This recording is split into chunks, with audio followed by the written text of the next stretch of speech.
जळगावातील एरंडोल तालुक्यातील खडके येथील आश्रमशाळेत तब्बल 15 ते 20 अल्पवयीन मुली तसेच मुलांवर अत्याचार झाल्याची घटना घडली होती।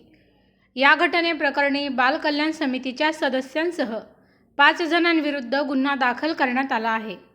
मात्र गुन्हा दाखल होऊन 4 महिने उलटले तरी बाल कल्याण समिती बरखास्त करण्यात आलेली नसून त्यांच्यावर निलंबन अथवा कुठलीही कारवाई करण्यात आलेली नाही। गंभीर प्रकार असताना कारवाई होत नसल्याने या प्रकाराबाबत राष्ट्रवादी काँग्रेस शरद पवार गटाच्या प्रदेशाध्यक्षा रोहिणी खडसे यांनी पत्रकार परिषद घेऊन जळगाव जिल्ह्यातील तिन्ही मंत्री यांच्यासह प्रशासनावर तीव्र शब्दात संताप व्यक्त केला आहे। बाल कल्याण समितीच्या सदस्यांवर जळगाव जिल्ह्यातील तिन्ही मंत्र्यांच्या हस्तक्षेपामुळे तसेच मंत्र्यांचा वरदस्त असल्यामुळे कारवाई करण्यात येत नसल्याचा आरोप राष्ट्रवादी काँग्रेस शरद पवार गटाच्या प्रदेशाध्यक्षा रोहिणी खडसे यांनी केला असून नाव न घेता मंत्री गिरीश महाजन, गुलाबराव पाटील व अनिल पाटील यांच्यावर रोहिणी खडसे यांनी निशाणा साधला आहे। अत्याचाराबाबत संबंधित अल्पवयीन मुलींनी बाल कल्याण समितीच्या सदस्यांकडे तक्रार केली होती। मात्र त्यानंतरही तब्बल 4 महिन्यांपर्यंत अल्पवयीन मुली तसेच मुलांवर अत्याचार करण्यात आले। मात्र बाल कल्याण समिती सदस्यांनी गांभीर्याने घेतलं नाही। शासनाने नियुक्त केलेल्या 5 सदस्यीय समितीने शासनाला या प्रकरणाचा अहवाल सादर केला असून बाल कल्याण समितीच्या सदस्यांवर ठपका ठेवला आहे। असे असतानाही कारवाई होत नसल्याची माहिती रोहिणी खडसे खेवलकर यांनी दिली आहे। 3 मंत्री असतानाही तब्बल 15 ते 20 अल्पवयीन मुलींवर अत्याचार होऊनही मुलींना न्याय मिळत नसेल तर काय कामाचे मंत्री, असे म्हणत मुलींना न्याय मिळावा एकनाथ खडसे यांच्या माध्यमातून हिवाळी अधिवेशनात विषय मांडणार आहे, असेही रोहिणी खडसे यांनी स्पष्ट केलं आहे।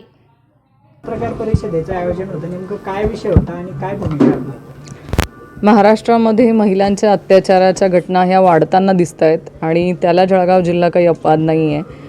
आम्ही कायम म्हणतोय की महिला अत्याचाराच्या घटना ह्या वाढत असताना महाराष्ट्र सरकारने त्याच्यावर योग्य ती कारवाई करणं अपेक्षित असतं।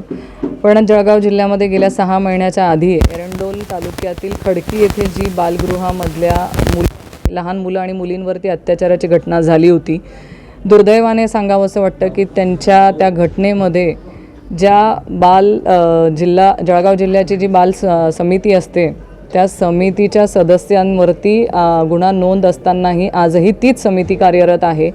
म्हणजे त्यांची चौकशी करत असताना ज्या लहान मुलींवरती अत्याचार झालेला होता त्याच लहान मुलींची चौकशी झाली, त्यांचे स्टेटमेंट्स आले, त्यांनी त्यांच्या स्टेटमेंट्समध्ये हे नोंदवलं आहे की 4 महिने आधीच ह्या जळगावच्या बाल समितीला हे सगळी घटना त्यांनी वारंवार सांगितली, पण हा कुठेतरी विषय दाबण्याचा प्रयत्न त्या समितीमार्फत झाला।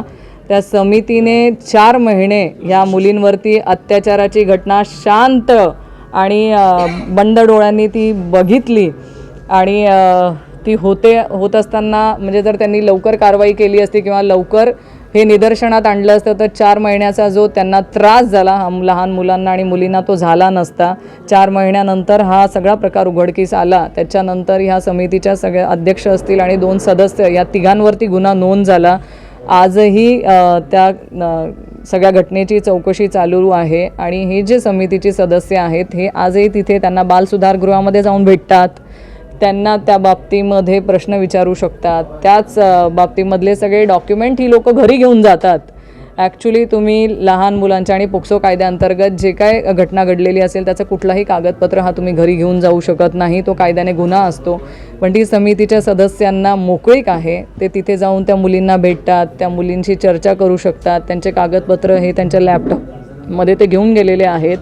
पण आजही मला शंका वाटते की ह्या समितीच्या सदस्यांनी काही आर्थिक व्यवहार करून हा सगळं प्रकरण दाबण्याचा प्रयत्न केला आहे का? कारण एवढ्या सगळ्या तक्रारी असतानाही जळगाव जिल्ह्यातली ही समिती बरखास्त का केली गेली नाही?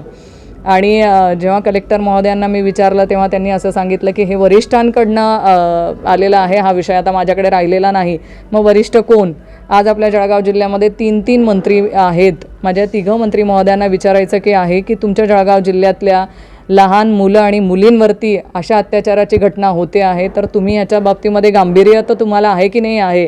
6 महिने झाले आज त्या मुली न्यायाच्या प्रतीक्षेत आहेत, त्यांना न्याय मिळणं तर दूर, पण ज्या समितीने त्यांना कायम या लहान मुलींनी ज्या समितीकडे त्यांच्याकडनं अपेक्षा केली होती की तुम्ही आमच्या पाठीशी उभं राहावं, त्यांच्या हलगर्जीपणामुळे 4 महिने त्यांना ज्या त्रासातनं, ज्या नरकासारख्या त्रासातनं जावं लागलं, त्या त्रासातनं वाचवण्यासाठी तर तुम्ही पुढे येऊ शकला नाहीत, पण त्या समितीला बरखास्त करून तरी त्यांना न्याय देण्याचा या तिघी मंत्री महोदयांनी प्रयत्न करावा अशी माझी विनंती आहे.